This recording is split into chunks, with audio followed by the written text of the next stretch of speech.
Good morning. So I had another email from someone who was asking the question, have I always liked writing, or did I begin to like it when I started my career? And also when I began my writing career and sent my book off to agencies, did I get rejected, and how many times, and how did I cope with rejection? So I only started writing when I was 30. I never ever thought about being a writer until then. And my decision was based solely on needing to earn money while I was traveling. And things sort of spiraled out from there.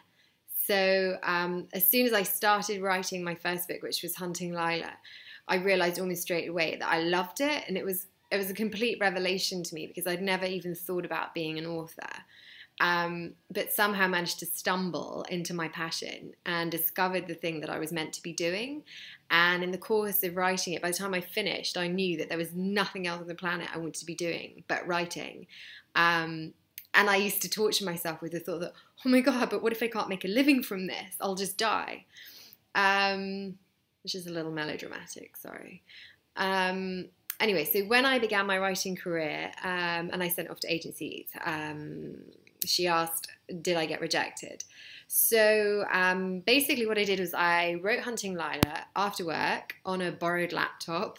I wrote it in about 4.5 months, and I sent it off to 12 agents in the UK using the Writers and Artists Handbook. I went through that and found agents who represented young adult fiction, and I looked on their websites and looked at their submission guidelines and who else they represented, and sent it off to 12.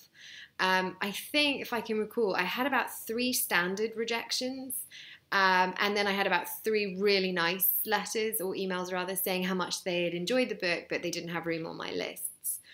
And then I had 2 agents asking if they could read the whole manuscript, because usually with submissions you just send the first 3 chapters.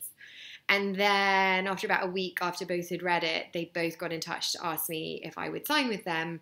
So I was in the really fortunate position of being able to choose my agent, which is amazing. And I chose Amanda Preston at Luigi Bonomi Associates. And she's amazing. She's definitely like the most incredible agent, and I'm so fortunate to have her. I don't think I was too devastated by the rejections that I got from publishers. I mean, I think I was probably really, obviously a little disappointed, but I got an agent so fast within weeks that I didn't really get upset by the no's, and the feedback that I got in the emails was really encouraging. So the worst point for me was definitely waiting for publishers to respond, because Amanda sent Hunting Lila to about, I think it was about a dozen publishers, Penguin, Simon Schuster, the top 6 basically, and then some more. And I had to wait for, I think it was about a month for them to read it. And every day I would just feel sick to my stomach when I opened my email to see yet another rejection. And it got down to the last 2 publishers, and they were umming and ahhing, because basically a book has to get through so many hoops. It isn't just the acquiring editor who has to love it, but she has to then convince the rest of her team. Then she has to convince the publisher, so the person in charge of the publishing house. And then the final hoop is the sales team have to read it and think, yeah, this book's going to sell. So they really get the final say-so. So it's a really stressful time where I knew that they liked it, but I had to get through all these different hoops.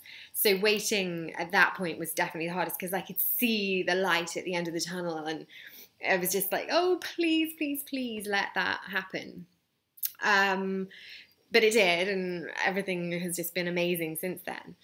My best advice would be to just get working on your next book. I had started writing on Losing Lila by that point, so you're not completely invested in the outcome on that one book. And don't put all your eggs into the traditional publishing basket, because seriously, I would consider self-publishing. It doesn't matter these days whether you're traditionally published or self-published, you're going to have to do the same amount of PR and marketing to establish yourself and build a name. If you get an agent for your manuscript, then you know that your book's good enough to publish, because an agent isn't going to bother taking you on without being almost as certain as they can be that they can sell you. And things that you can do to increase your chances of selling a book to a publisher: start to build your brand now. Someone was telling me the other day how they met this person who wanted to write a book and fancied themselves as a bit of a Ernest Hemingway, having never written anything before. And then she said, well, you should start building your brand now and start tweeting and start building an audience. And they just laughed at her. And she was like, And she's a really successful self-published author, and she knows what she's talking about. And I have to say, if I could go back in time and redo things, the one thing I would do more of and do better would be building my brand from the very beginning, from before I even was published.